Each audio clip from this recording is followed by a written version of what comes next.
Good morning. So I've had a few things coming through this morning. It's the first of the first, 2025. So Happy New Year.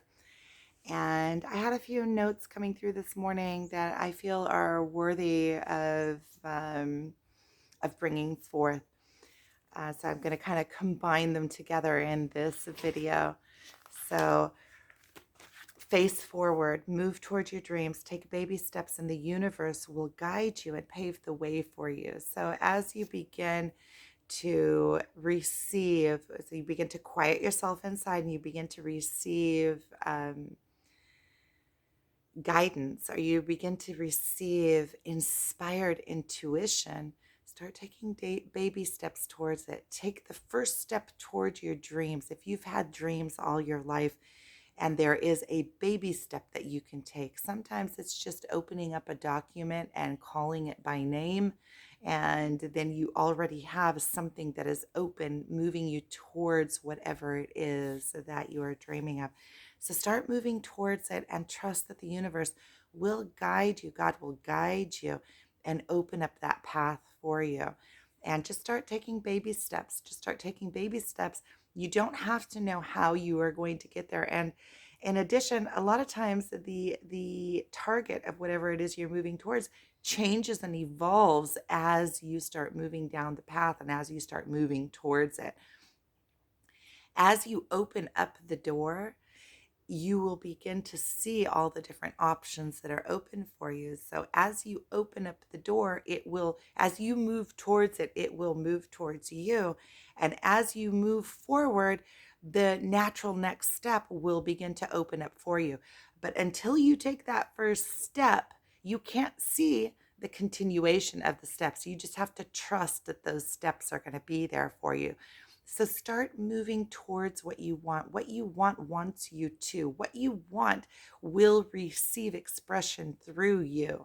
You could see it as a separate entity. You could see it as an energetic uh,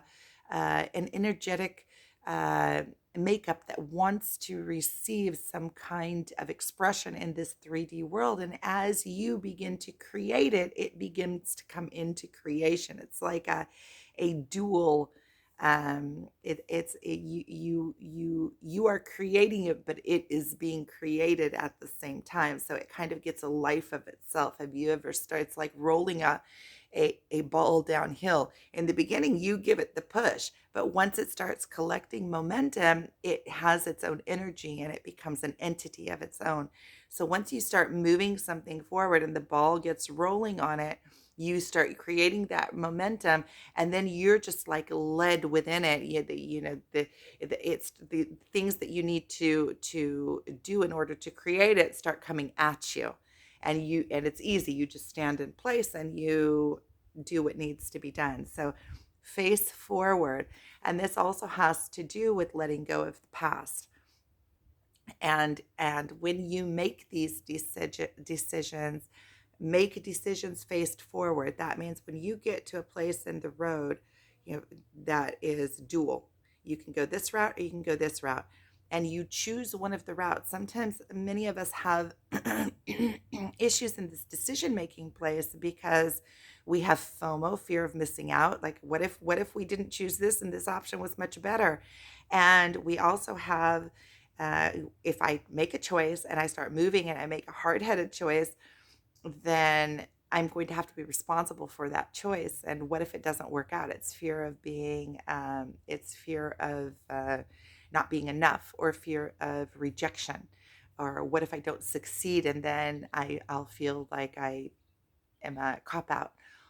But by not making decisions, you are being a cop out. And not only that, your life is constantly in this very small loop of without empowerment in it. Because when you make a decision, you move towards it, you empower yourself. You are creating motion. You are taking responsibility. You are standing up. You are being strong. And in any case, we make hundreds of decisions unconsciously a day. We make hundreds of decisions a day. Even me sitting here and making this video is a decision. Um, So we're making decisions regardless, and these decisions are running our lives. They are slowly, it's like the steering wheel, right? So we make a decision, we go this way. We come to another place, make another decision, go that way, go this way, go that way. So the decisions are what is paving out the road of our life, right? And a lot of the decisions that are being made from a place that we're not even aware of. And there's so much more there. We are interacting with the universe, and the universe is interacting with us. And there are things that need to be played out through us. So even when we're making the decisions, it is from a higher place. But regardless, we still have the option to decide or not to decide. We can either move forward or not move forward. So when we make a decision, it is very important that we make a decision, we cut off all other options, because otherwise you're not giving a chance to this decision to even come into manifestation.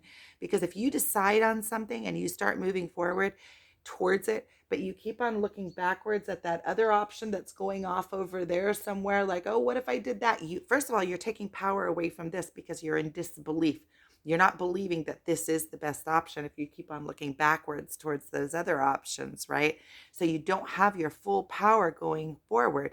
You're not fully immersed in this decision that you made. You're not fully giving all of your power to it. You're kind of giving it power, but you're kind of waiting for it to fall because you kind of think that that other option was better, maybe.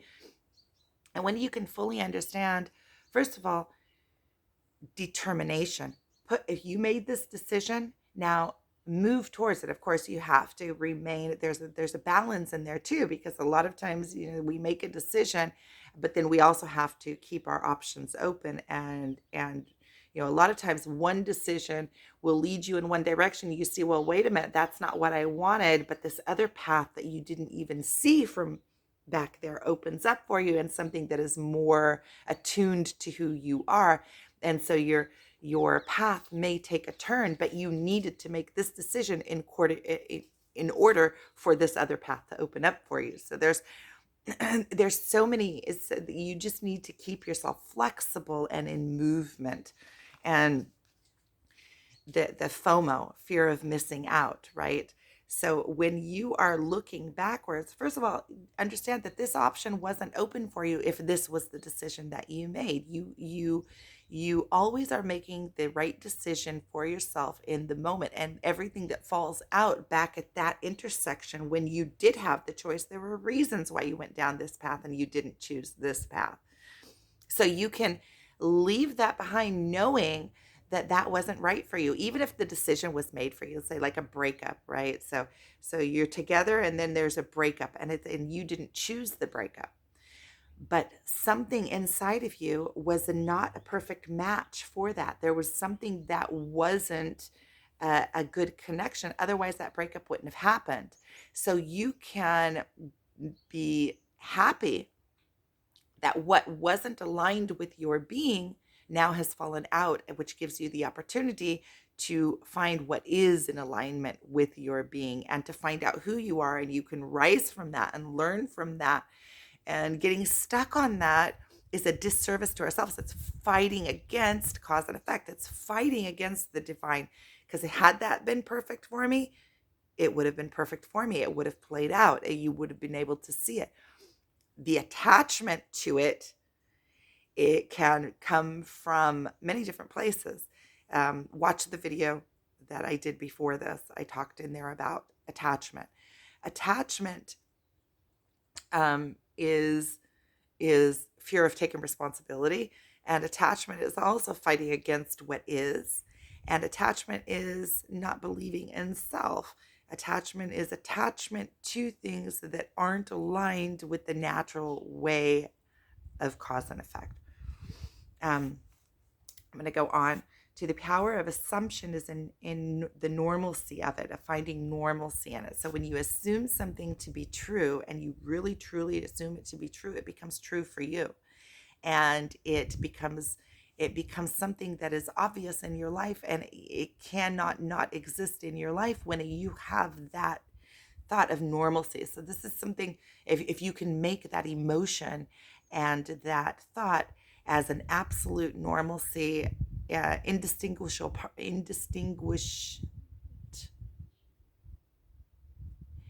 inseparable from yourself. So when you are able to, obviously, in my life, an obvious one is I have a car. I have a car. I've always had a car. I like going places. I like getting around. So no matter what has happened in my life, normalcy is that I have a car, and it always seems to come to be. Whereas even in the life of my sister, she doesn't even have a license. And that is her normalcy. So for her, having a car would be like out of her comfort zone. So whatever we put into our comfort zone create normalcy becomes the power of assumption. We assume that this is the way, and there is a manifestation that happens around finding normalcy. So you find the emotion of that of which you want. You find its emotion, and you feel that emotion so often. Every time you can muster up that emotion, you feel it, and you milk it as long as you can. As long as you can, keep in that emotion until it becomes completely normal for you and inseparable from you. So creating normalcy, that which you assume to be present in your life is always accessible to you emotionally. Therefore, it exists in your life. It's accessible for you emotionally. It exists in your life, because what are we reaching for? We're always reaching for emotions, what something feels like. So if we can muster up the emotion of it, and we can hold on to that emotion, it will manifest in our external life. It may not manifest in the way that we envision it with our mind, but the emotion of it will manifest in a way that gives us satisfaction in that place. So it's not always what we think, right? Because sometimes before we're awakened, we think we have all this stuff, we're going to be happy, we're going to have security and stuff. But what you're reaching for is that security. And then once you reach the place of security, you see that security isn't dependent on stuff. You could have nothing in the world, and you could feel completely secure and of yourself and of your place in the world and your worthiness. So the how, or what it looks like in the physical world, isn't always accurate. We can find the emotion, and then you're already living it. Once you find the emotion, you're living it. It is part of your normalcy. It's part of your life. So I think that was worthy of bringing. Okay, so this is the last point I have written down, is immediate gratification is the need for constant proof. It is a disbelief that more or bigger good is coming for you. Immediate gratification is taking what comes rather than choosing what you want and waiting for it to manifest in your life. So immediate gratification. This is a big subject, and this really deserves its own video, but I'm going to touch lightly on it, just open up the subject so that it will be accessible. So when we go through life and we are trying to get immediate gratification, immediate gratification is of the ego realm. It is, okay, what can my body get right now? Satisfaction. Whereas higher gratification comes from a place of patience and understanding that the manifested world sometimes takes longer to come in than in the physical world, because it has to come through on the avenues of the physical world, right? It has to come into play according to cause and effect. So if you're building a house and you can imagine it and you know exactly what it's going to look like, and you have created it already in your mind, and it's up here in the ethers, it still takes the time that it takes to, even if you have all of the money that you need, and you have the land, and you have the contractors, and you have everything that you need to manifest it within the physical world, it still is going to take the time that it takes to manifest. It's still going to take the time that it takes to bring that into you and to bring that malleable,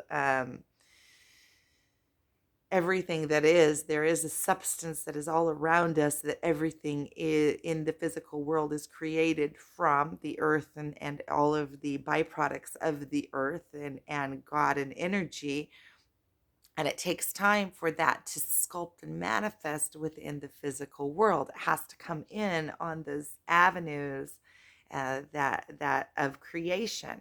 So when, and sometimes it just comes in like that, because everything and all options are open. Sometimes it's just, you go and there's the house you wanted, and you have the exact amount of money to buy it in the physical world, and it's already there, created for you. It's already been done. um, and even that you have manifested in the past without even knowing that you were manifesting it. So everything is relevant to you. The entire universe is revolving around you. This entire plane is revolving around you, and everybody is living in a completely different existence. And this is a worthy place to add in that what is happening now in existence, why everything is shaking, is because all of these universes, every single individual person is a universe, and all of these universes are playing out on the same playing field. So, and they are interacting with each other by way of cause and effect. That's how we get mirrors from other people, right? But when these worlds start overlapping, let's say I'm living in bliss, and in my world, the birds are chirping and I'm watching, my attention is on the wonderful things and nature and the trees and the grass and how things grow. And there are other people that are in a living hell, that are fighting for their beliefs, and they're living in a completely different life experience than I am. And they are manipulating this 3D plane, because we're all playing on the same playing field, right? The 3D world, this physical world, all of these universes are playing out, and the physical world is a shared, um, playing field. And when the people that are living in a physical hell starts overlapping and into your world of bliss, is what happens with wars, and what happens with crime and those kinds of things, that we're also interacting. So it's giving us contrast in our life. It is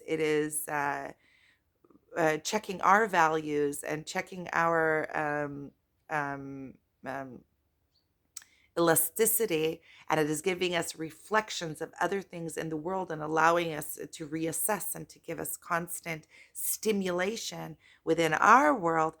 But when the things start coming in like atomic bombs and things like that, the whole world starts shaking, because there is a natural way of things, that there are rules, let's say, that are divine rules, that if this world is overlapping my world now, there is something that is out of sync. It is interfering with my life experience, and therefore everything is starting to shake. There are clashes. And that's why now the old world is falling and the new world is rising from within. And that's what all the spiritual awakening, um, the internet has created connection between all of the people that are on the spiritual awakening. And the change is coming from below. The change is coming from within. It's like the phoenix rising out of the ashes.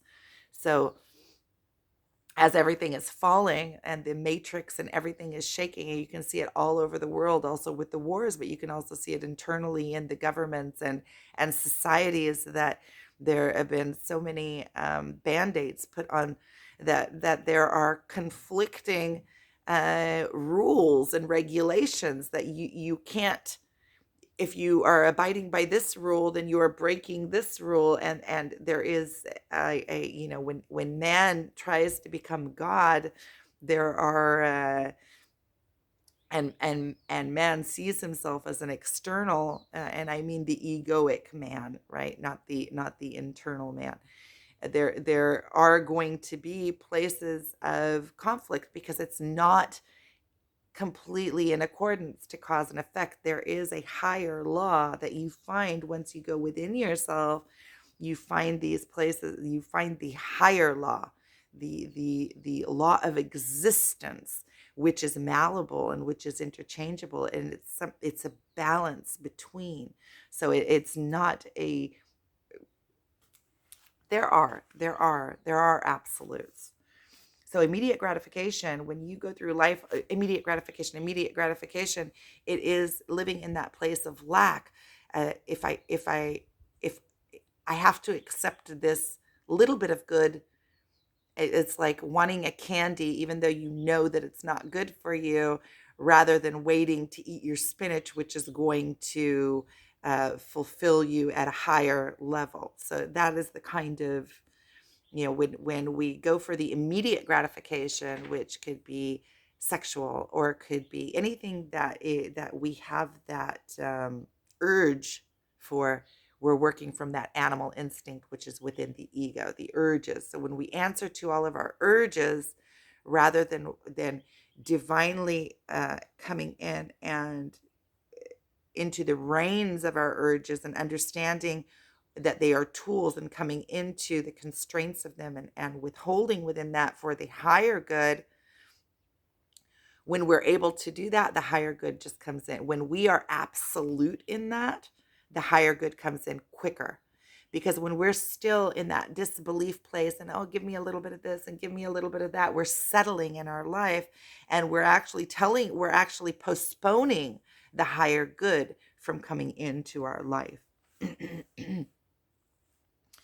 So it is disbelief that more and bigger good is coming for you. Immediate gratification is taking what comes rather than choosing what you want and waiting for it to enter into your life. So it comes in also to a place of, am I worthy? If I don't grasp this, lack.